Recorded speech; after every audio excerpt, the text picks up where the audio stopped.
Hello, everyone. Good afternoon, and welcome to another session of hashtag Grew Her Game. Today, unfortunately, we're doing another one of these in the span of the few months that we've been running Grow Her Game. Today, we would like to celebrate and honor the life of another one of the members of our community, Alyana Bautista. To introduce and go through what we will be having here today is my co-moderator, Natasha Alcaraz. Tosh. Yes, of course. So what we have for today is a tribute for the life of Yanzi, also known as Alyana Bautista. She's no stranger to the football community. She was a team captain, played for Miriam College High School, played as well for Malaya FC, Meralco FC, Nomads, and Azuri FC. And we'd like to just turn it over first as well to her older sister, Marty Bautista, who played for Ateneo and the women's national team. I think that Marty, you should be the one to be able to share more about Yana. Well, my sister, like how everyone here in this call knows, she was just a very lively and happy person. Um, even if her story is a little bit tragic, and it was really quick. Um, if she was here right now, I just feel like she'd be laughing at me for crying the past few days, and she'd be laughing at all her friends for making that face they do when they cry as well. Yeah, so just a little thing to share. My sister was actually battling ADEM um, the very first time she was diagnosed. So we didn't know anything about this disease. There was little research to it. There's no known cure, and it's just one of those things that just happens. They don't know what the cause is or if it's genetic. And of course, knowing COVID, it was around that time that around March, the lockdown was happening. So we didn't really think about it too much, even if it was like the timing just felt a little odd. So yeah, COVID actually complicated her diagnosis of ADEM, and we didn't actually think it would turn out this way. As a family, always optimistic on what was going to happen. We were actually already expecting her to get back into schooling this August. So we were trying to plan out, since all the classes will be online anyways. And it just came really suddenly last week. Nobody expected it. The day before, her nurses and doctors from the ICU were updating us that her vital signs were really good, and everything was normal. And we thought, obviously, because Yana, she's a fighter, so she's not gonna go down without a fight. And we were very optimistic. And then the next morning, they just broke us the news that her vital signs had dropped suddenly. So yeah, that's why we're all here right now. Marty, do you just want to share as well, just a few things that you'd want to say about Yana, about her life and how she was as a person? She was always a very touchy person. So my brother and I, we don't really like to touch and hug. But my sister, she would be, like, for example, if I was asleep, to wake me up, she would jump on me and she would try to hug me, and I would try to kick her out of the bed. Uh, Even for my brother, who most especially didn't like hugging people. So Yana was actually that type of person, really. She was just very approachable and very lively. She was feisty. So a lot of her friends actually told me that when they met Yana, some of them were intimidated because she was very confident. She's very outspoken. But as soon as you get to know her, it's just very easy. It just comes natural. Yeah, a lot of people say we look alike. I never got that. It was also because because it's just weird. um, but yeah, I think Yana was just a 17-year-old kid, and she was just having fun, drinking, partying. It was totally normal the way she was living. And yeah, it's just so sad this had to happen. Thank you for your words, Marty. And of course, as you said, that it's very sad for this to happen, but I guess we have everyone here as well, is that we'd want to focus on her life, and we want to be able to use this opportunity to celebrate her life and the people that she has touched as well. And that's why, of course, we asked a couple of her teammates as well to come on and to share as well experiences that they've had with Yana. So we'd like to call on first on Casey Zalamea to, share some light on the life of Yana. So, I honestly can't find the right words to explain Yanzi. She was such an amazing person, and I was lucky enough to have known her ever since we were little. I met her back then when I started training in AFC, and then soon enough we became teammates in MC. She was always my partner when it came to football since we were batchmates, and I was able to see her grow into the amazing athlete that she was. Honestly speaking, Yanzi was one of the most all-around players I've ever seen. She could play literally any position, even goalkeeper, and she'd excel. You could see how much she really loved the sport and how she always pushed herself to be better. She was also such a natural born leader, and it really showed when she became the captain of her team last school year. Yanzi was the type of teammate that would talk to you and give you advice if she saw that you were nervous or you needed help. She'd even take the time to explain some of the drills to my teammates if ever they didn't get it. She was just such an inspiration, and it hurts that we won't get to see her play anymore. I'm really gonna miss the little things about her, like her dancing and singing to her music during our carpool rides or during training, and just our regular kalokohans. Yanzi just had her way of making people smile and turning any situation into a fun one. Besides being an athlete, she was also such an amazing friend. Wait, sorry.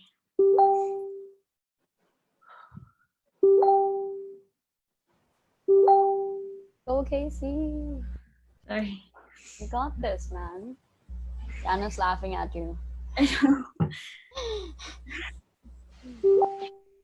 Hi. We've always had this low maintenance friendship, and since we'd always see each other in training naman, but every time we'd catch up about what's going on in our lives, she'd always just know what to say to me. She really had this mom figure where she'd always try to look out for her friends and give advice to try to help them. I remember this one time when we were in Singapore for a tournament and we were walking back from dinner and something was really bothering me. I don't know how, but she just knew that something was wrong, and the whole way back we were just talking to each other and talking about our feelings. And it's the things like that that I'm gonna miss most about her, since Yanzi really was one of my best friends and she always gave the best advice. It really hurts that I wasn't able to say goodbye or hug her one last time before she left. But I'm grateful that Yanzi's in a better place now. To my teammate, my captain, my friend, but most importantly, my sister, I love you and I miss you, and I hope you're watching over us from up there. Thank you. Thank you very much, Casey, for those, of course, wonderful words. Next up, we'd also like to call Patty and Rizz Francisco to share. Hello. Okay. Ako daw muna magsalita. So like sa sinabi ni Casey kanina na hindi niya ma-describe si Yana. Ako rin hindi ko rin siya ma-describe kasi nung nakilala ko si Yana, sobrang ano talaga siya. Yung sinabi ni Marty kaya na very intimidating talaga. Kasi nung before kasi, nung nasa high school pa kami or grade school, lagi namin nakakalaban yung MC.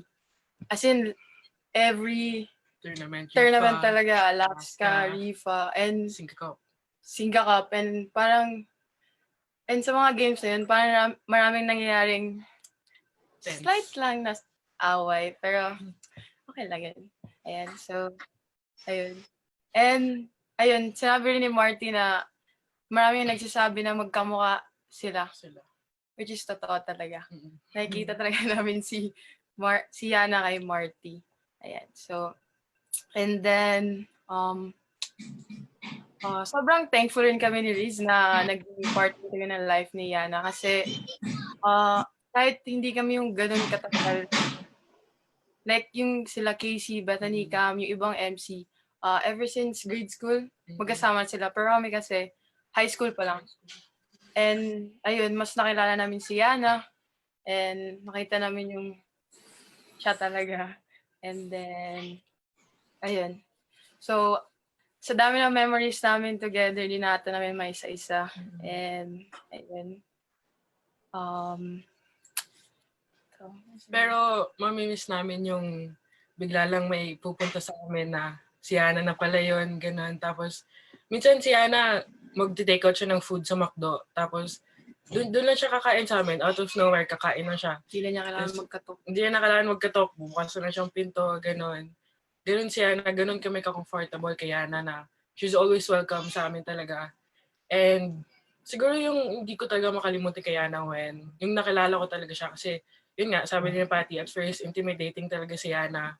Pero we first met din kasi in Sagay. Tapos nung Sagay, sobrang memorable yun si team. Even though hindi ako MC nun. Pero I was part of their journey doon kasi 1 week nandun din ako. Tapos nung last day nila, doon kami nag-bond. Ni Yana talaga kami nila Beth. They just had 3 hours before their flight. Tapos ayun, nag-bond kami. As in, sobrang comfortable talaga niya nakasama. Kahit first time mo siyang nakita, magiging friendly talaga siya, approachable siya sa'yo, ganon. Tapos, ayun, yung time na nila kailangan na nilang umalis for their flight, iyak talaga si Yana, as in, iyak talaga siya, hagulgul siya. At first, ayaw pa niyang sumama kasi gusto niya mag-extend with us, ganon.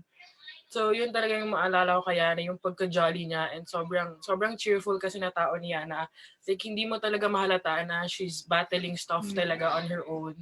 Tapos, si Yana kasi, she's selfless talaga. Like, inuuna niya talaga yung ibabago yung sarili niya. Like, may mga times na if we had bad games, lagi niya kaming mini-message teammates niya na, kamusta kayo? Kamusta ganyan? Okay lang yan. Kung pinagalitan kayo ni Coach Bob, ganyan. Gawin niyo lang to, gawin niyo yan. Ang dami niya advices sa amin talaga as a team. And nandahal din sa kanya, naging strong yung bond ng team talaga namin. And so, ayun. And one thing siguro talaga na sobrang na-appreciate ko, kasi ako kasi, I believe in spirits, so I believe in butterflies talaga. Yeah. The day na Yana passed away, the next day, there was a butterfly na pumunta sa bahay namin. Sobrang rare kasi we live uphill din kasi here in Davao. Tapos ayun, sobrang nagulat talaga ako kasi may butterfly out of nowhere sa bahay namin. And then she stayed there for like 3 days, I guess. Tapos isang buong araw, andun na siya sa frame ko, sa graduation frame ko. Andun lang siya. Kasi nagsistay lang siya doon. Tapos every morning, lagi ko siyang kinakausap. Kamusta siya, kung kamusta siya doon, ganyan. Lagi ko siyang kinakausap. Tapos may isang araw na wala na lang si Yana. Tapos sabi ko na lang na, it's okay. I know Yana's visiting people. Binivisit na yung friends niya, ganyan. Kasi I really believe na si Yana talaga yun. Kasi lagi niyang minimension sa akin before na gusto niya bumalik ng Davao. Gusto niya bumalik talaga dito and explore more talaga sa Davao. Kaya yun. Tapos yun, nung namin, wala, blackout. Yun lang. Yun na yung mamimiss ko kay Yana talaga. Yung pagiging happy-go-lucky niya na person. Yun lang. Thank you very much, Patty and Rizz, for sharing those very special moments with Yana and, of course, yung mga experiences ninyo together. Next up, we'd also like to ask Bethany Talbot to share as well her experiences and share about the life that Yana had.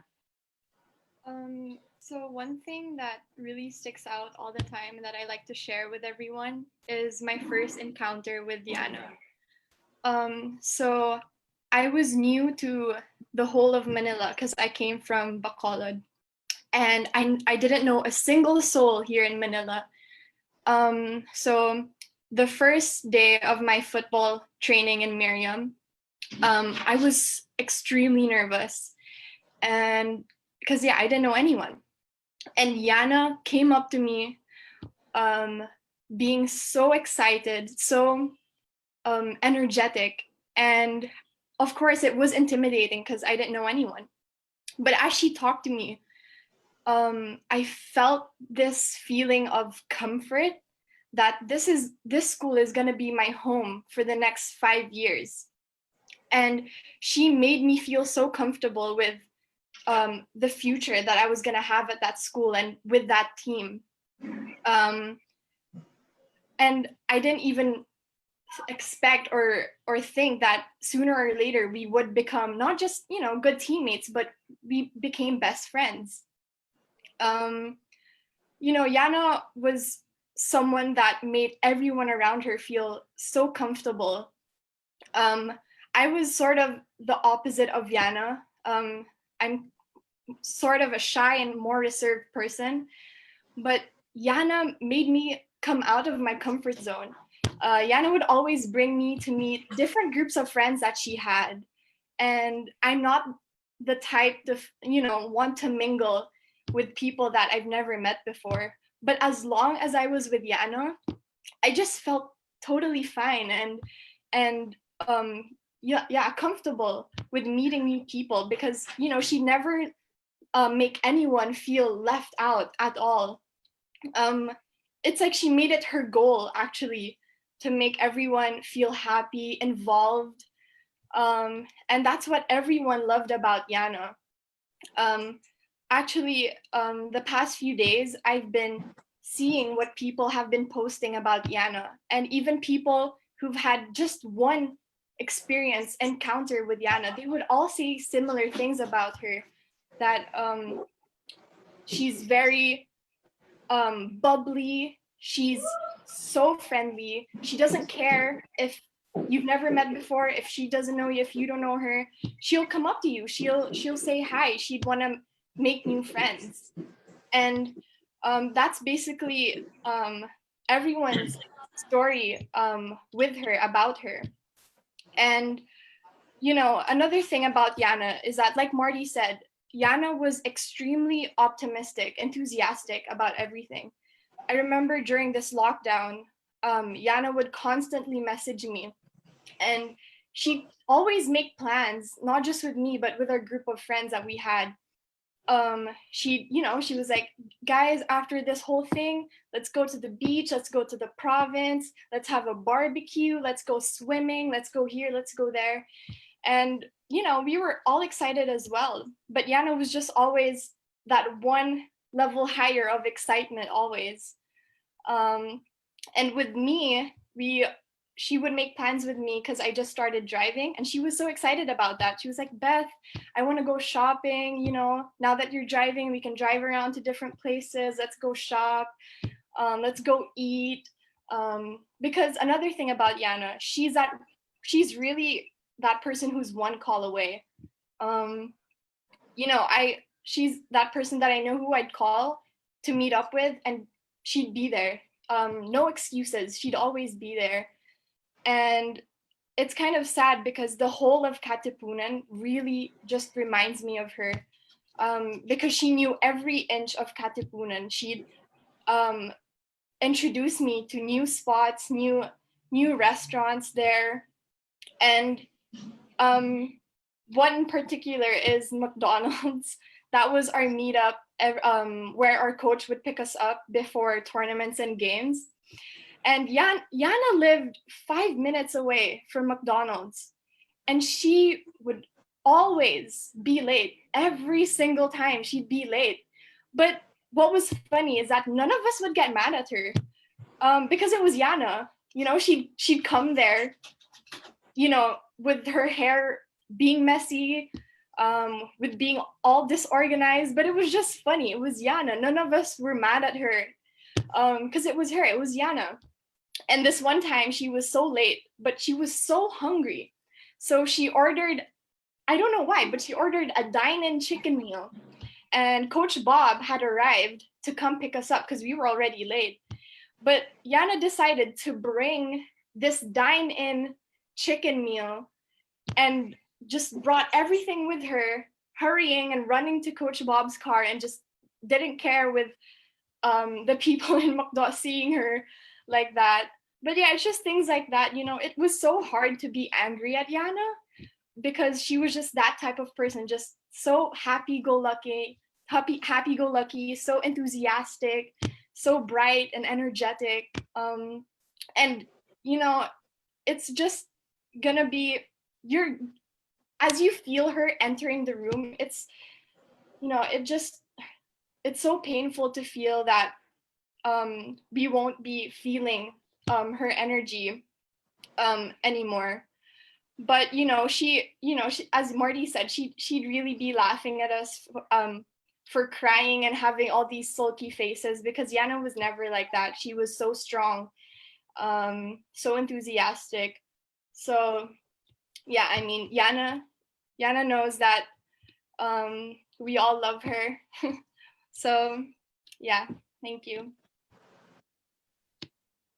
Thank you very much as well for sharing, those stories, most especially those small moments when you really think about it. It's those moments that really matter. It's all those small moments put together. Next up, we'd also like to ask Jazzy, Borra to share as well. So Yana and I knew each other like even before I was in football, but then we were never really close because I wouldn't join training, and she would be with her other batchmates. But when I went into high school, like our friendship just became better, and there was just this one moment in Sagay where I was playing a really bad game, and then I got subbed out. So I started crying because of someone. And then, like, a minute later, Yana came by and she sat beside me. And we both started crying because, like, we were both really angry at someone. And then I just felt like because of that, we were able to, like, become closer. So like whenever Yana would enter the room, it's like everything would change. Like everyone would become happier, and she was so easy to talk to. I was so comfortable around Yana that because she never made me feel like she was judging me, and like I just missed that how she would always bring me out like to her favorite cheap restaurants, and then she'd invite our friends, and then like after we eat we'd end up in her condo just talking about life until like it's 1. And I just miss that she was always inviting me to stuff, and she never made me feel left out. Like she'd always want me to explore stuff with her. And even if I wasn't like there most of the time, Yana would always make cuento about her life, and it just made me feel so happy, like she's comfortable around me. And it just made me feel so much better that I have someone like her in my life. And because of how close we became, I just knew that she was going to be with me until the future, because Yana and I would always talk about college and football and what she wants to be when she grows up.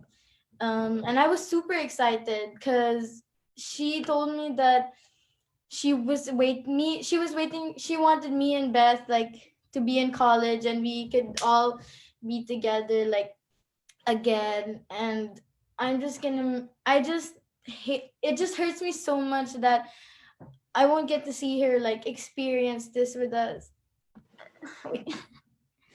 And like Yana was such a great friend. Like even she wasn't just such a great friend, she was a great teammate. Like in the field, she would do so well, and like even if we were all down, she would like just keep on hyping us up, and we eventually win. She never like really gave up on the field, which made us super like such a strong team. It was all because of Yana. And she brought like most of their players here in MC, like Beth and Silla, Patty and Rizz and Joyce. Like because without Yana, I wouldn't have found such an amazing family. And I'm just so thankful for her. And I know that she's watching me up there, and she's probably crying at me because she's probably laughing at me because I'm crying, because you know her.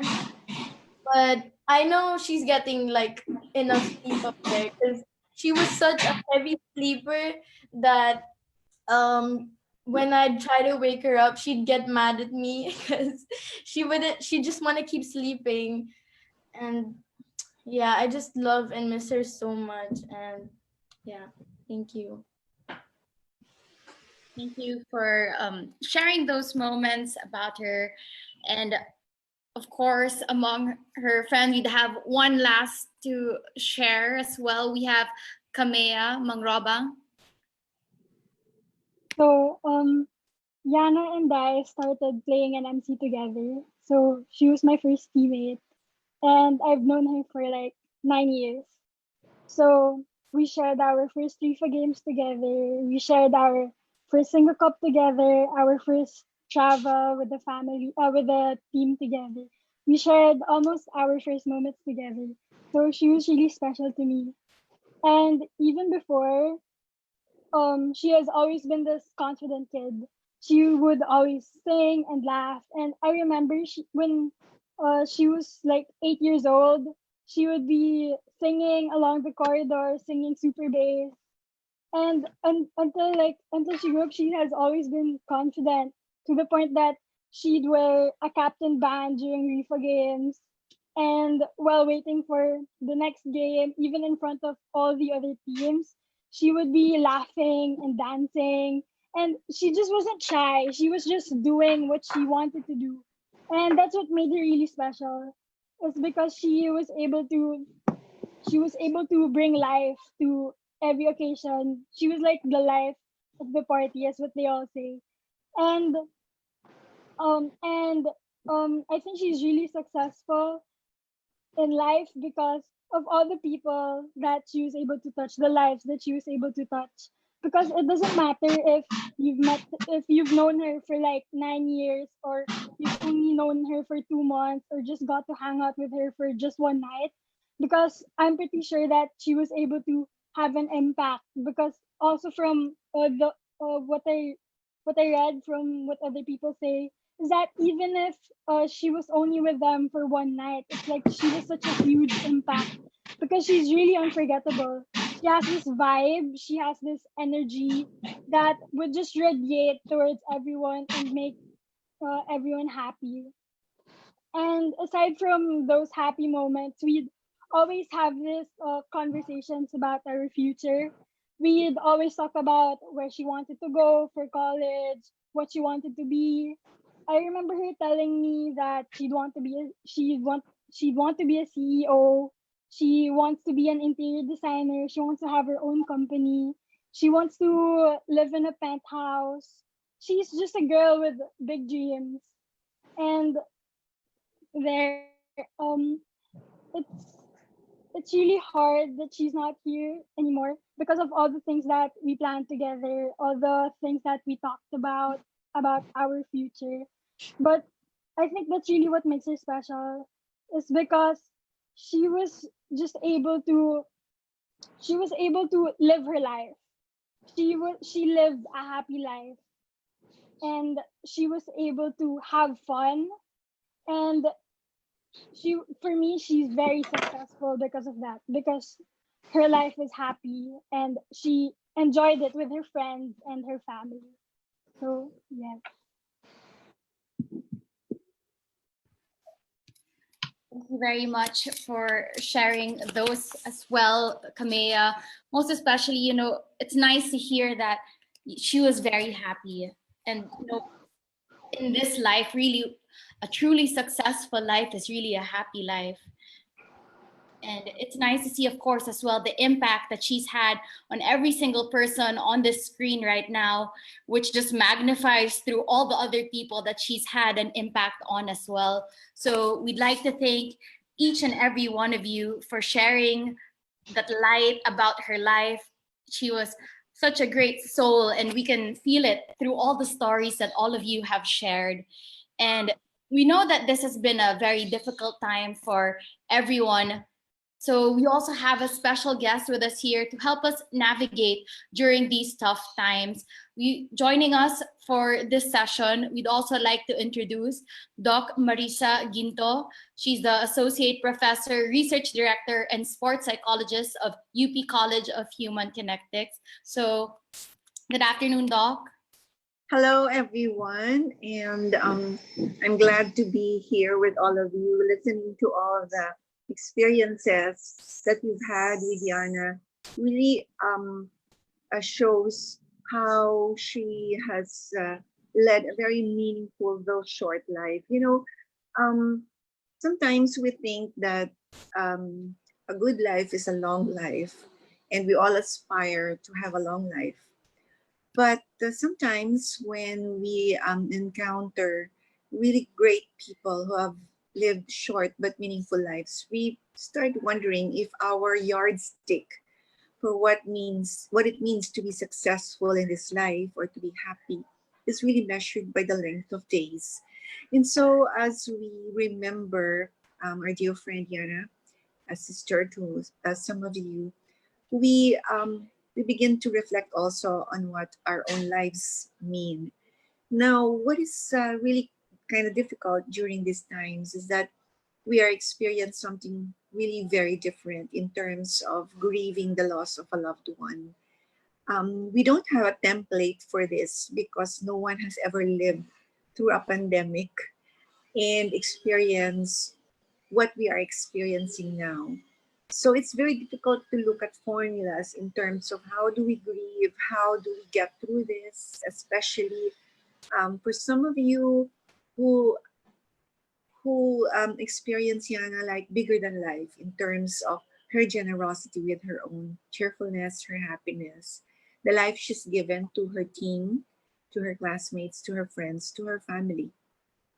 So how do we really grieve during these times when we cannot even be together, we can no longer shake hands, and we cannot just stay beside each other?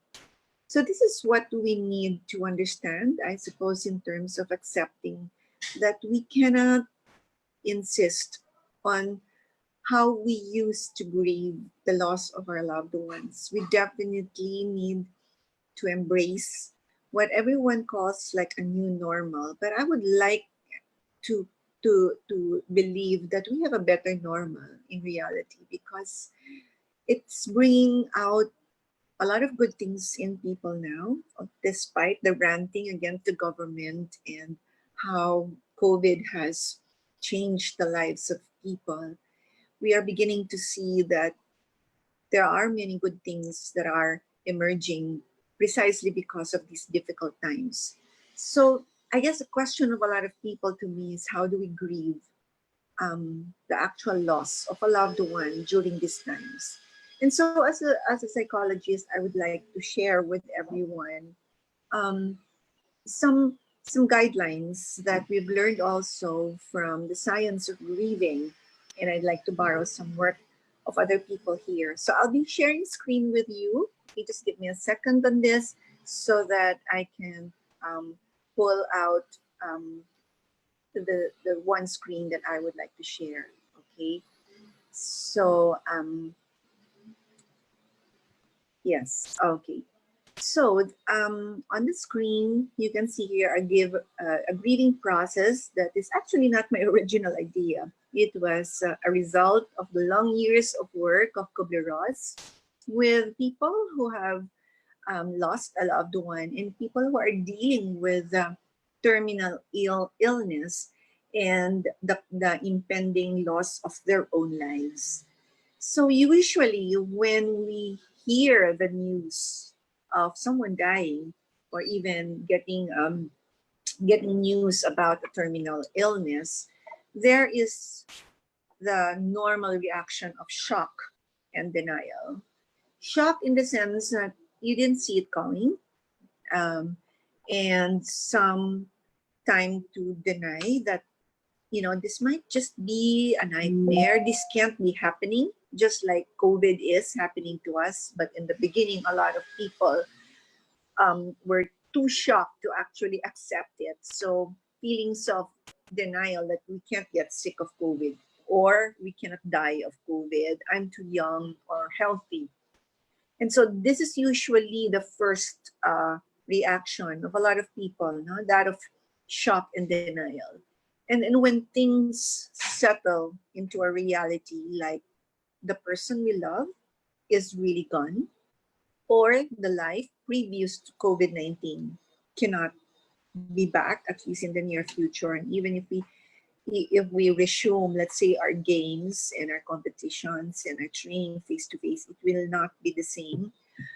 There's some form of anger, which could be expressed, for instance, in terms of getting frustrated with COVID and getting mad, maybe, at the authorities or your parents when they stop you from going out or seeing your friends face to face. There's an anger which can be expressed in, well, why are you stopping me from engaging in the activities that I want to? Or anger at the situation and asking, why Anna? She didn't do anything wrong. Why deprive us with a very good teammate or a sister or a best friend? So there's a lot of questioning about why things happen the way they do. And it's normal to actually be angry because we're trying to make sense of something that doesn't make sense. Losing a loved one as young as Yana doesn't make sense, at least in this world. And after getting angry and realizing that, okay, she didn't do anything to deserve this, neither did we as a family or we as a team, we start bargaining in our minds in terms of, can I at least still have part of that experience?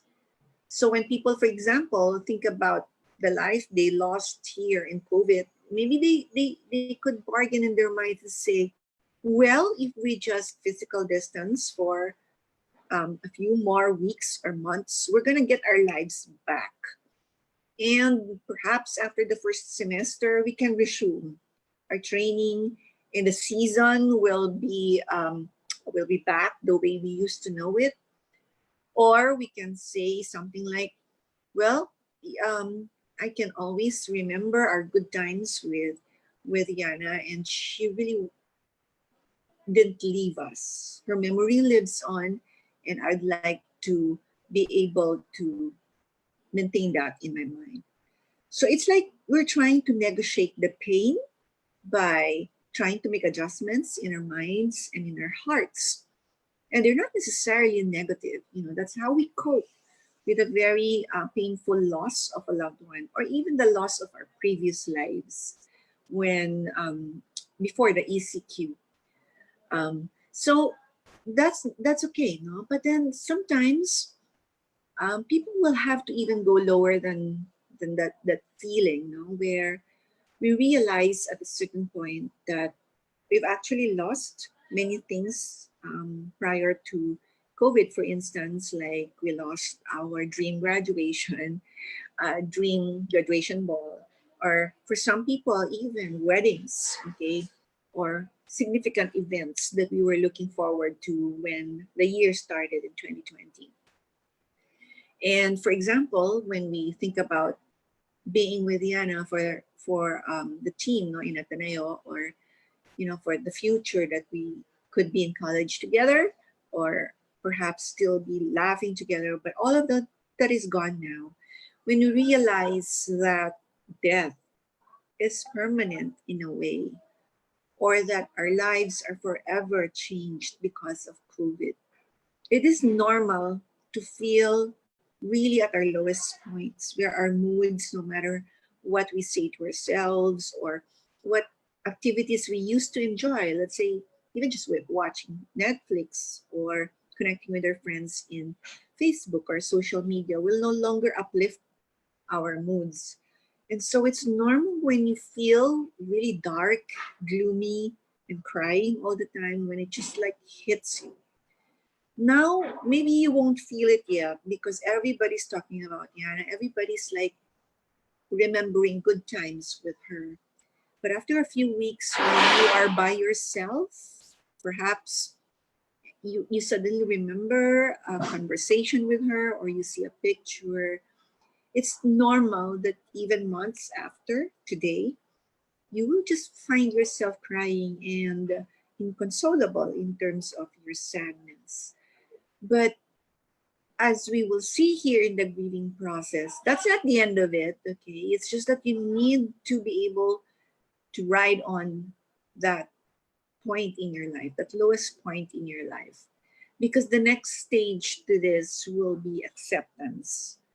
When we are able to accept the reality that life will go on, that our lives are still significant because there's college, there's family who love us, there's the team who will continue to play with the memory of Yana, or even about COVID, that life will be even better.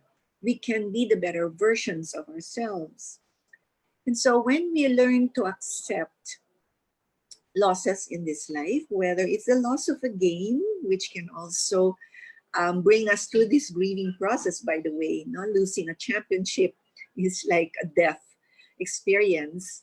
And even injury, okay, are known to pass through this process. No, I've dealt with athletes, for instance, who have had ACL, and they describe it as something like a death sentence. And we find out that they go through the same grieving process. So for those of you who have had career-threatening injuries, you know what it means like to grieve your health and your playing time because of a major illness or injury. So once we accept this, our moods are quite lifted up. And what we would, of course, aspire for is to eventually find meaning in this experience in the greater scheme of things, in the bigger picture of life, that our friendships have their own timing, that people come and go in our lives for a purpose. Yana had already achieved her purpose in this short life, and that our friendships with her, or even our relationships and our connections with her, will always have a meaning, and that our memories of her can serve to guide and inspire us for the rest of our lives. So the question for many also might be something like, so you mean to say if we accept and we find meaning, does it mean that we'll never slide back to feeling sad again? Not necessarily. This is not a linear process where you pass from one stage to another. It can actually be like a roller coaster, because you can actually go back to feeling depressed, just like in COVID, no? When the government announced a loosening up of the quarantine, people tried to go back to life as they thought it was, only to be met with a greater number of COVID infections and deaths and all of these. So people like slide back to depression or slide back to anger. These are natural emotions. The framework that I'm sharing with you, or the graph that you see in the screen, is just a guide for us to be able to identify what we are going through. So if there's any help that we can get from understanding the grieving process, as Kubler-Ross explained it, is to be able to name our emotions and to be able to acknowledge that what we're going through is normal, and to be able to navigate through this experience by holding on to these normal processes. Okay, so we need not deny, we need not push out, we need not delete our emotions. But the fact that we can acknowledge it is already part of the healing process, that we can actually say that I am sad now, and being able to own it and being able to be comfortable with the sadness is in itself a healing process.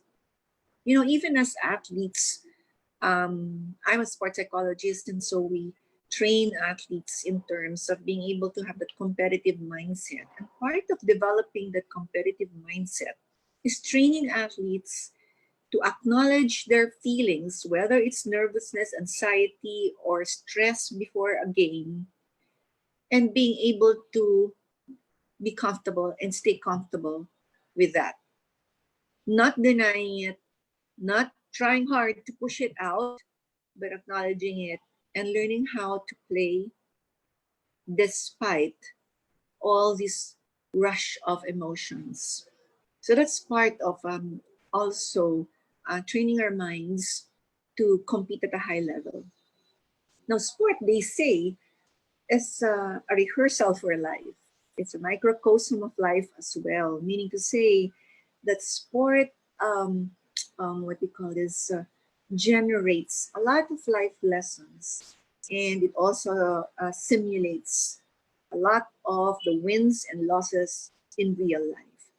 And so as we experience this grieving process in the midst of being athletes, being student athletes, we know very well that as we are able to move on from a painful loss, whether it's a game or a championship, we know that this may be a very painful process, but because we also have experienced how it is to move on despite injuries or painful losses, we know that we will be able to move on. Maybe not so quickly, but we can actually be assured that we can be together. So I will really encourage you to keep your connections together as a team, because you can actually generate strength by going through this together. You don't have to go through it alone, but knowing that we all have our different processes. For some of you, you may be, for example, still in shock because it just has been a few days. But you can go through this together and remind each other that we can go through this process together. And so that is my hope for your team and for the family, of that you will honor your grief, that you need not be scared of it, that you need not try to delete it out of your lives, because that's what it means to be human, that we have the capability of establishing connections and feeling the loss when the connection is no longer physically there. So perhaps at this point, I'd like to give the floor back to you. And if you have some questions or clarifications that you would like me to elaborate on, this might be a good time. So I'll just bring down my screen so that we can give anyone from the audience the verbal space to either share their insights or validate what you're going through now as a result also of this background that I gave you in terms of grieving.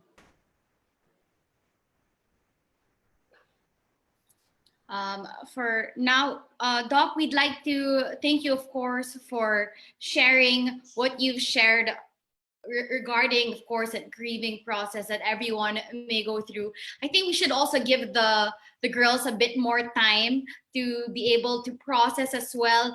And if they have any questions, they can type it in our chat box, or maybe we can move on to that after. But for now, first, we'd like to share as well first a video that regarding Yana, and of course, Mia, we'd like you to share on the screen as well the tribute videos made for Yana.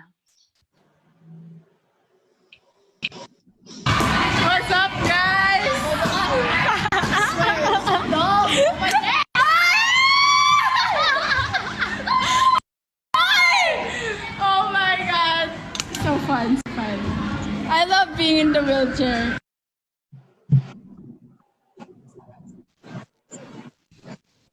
wouldn't say that one.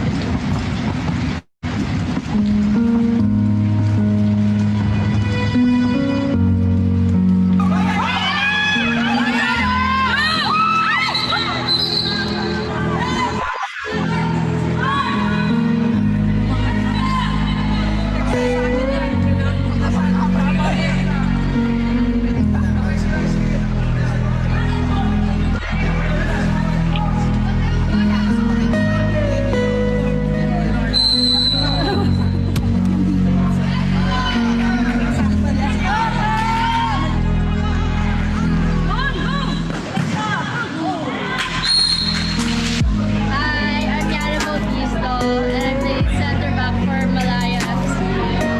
I'm in JJ Fairness or winger. Kamea Mangrobang or winger also. Lim, our goalkeeper. Audrey. We have Kylie, she's also a goalkeeper. Then we have Pia, and then Meg, and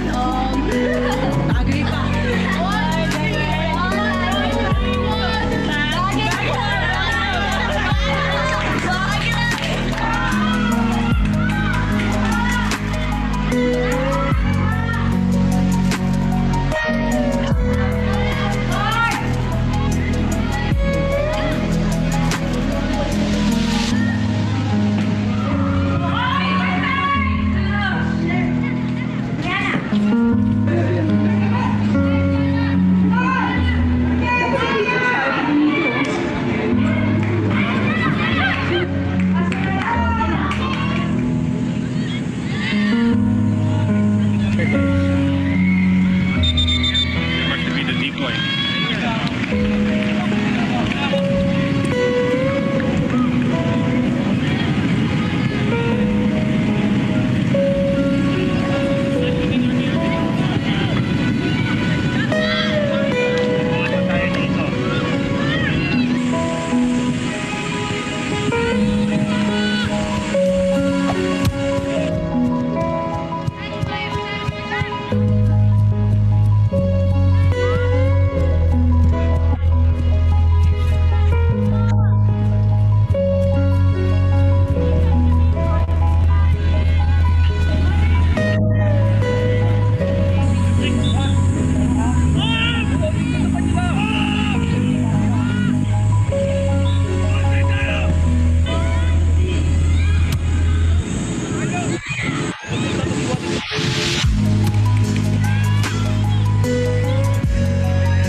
course, we'd like to thank also helping us with the videos of all the clubs as well that Yana has played with, and for Doc as well for the questions that the girls will have They will send it as well privately so that we will be able to address them. So, and for anyone out there who are also having troubles and need help, you can also message Pinay Football, Belay, and I and myself as well, or Mia, and we can help you as well get in touch with Doc.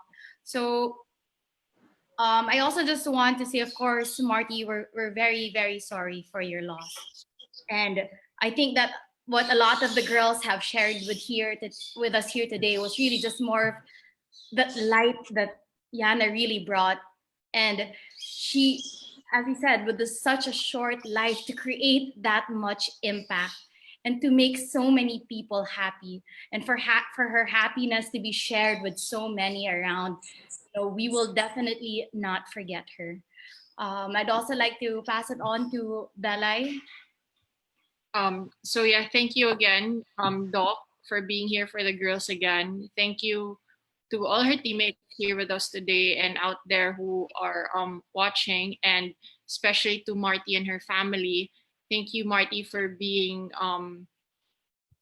brave and courageous enough to be here with us today and share some stories. And I just want you to know that we are here for you. This is a community, a family that we've established and built. Pinay football, the women's football community of, just the Philippines, I guess. And that, like what Doc was saying towards the end of that you're really definitely stronger together. Together we'll find meaning in all of this, and that we will come out on the other end stronger by bringing each other up.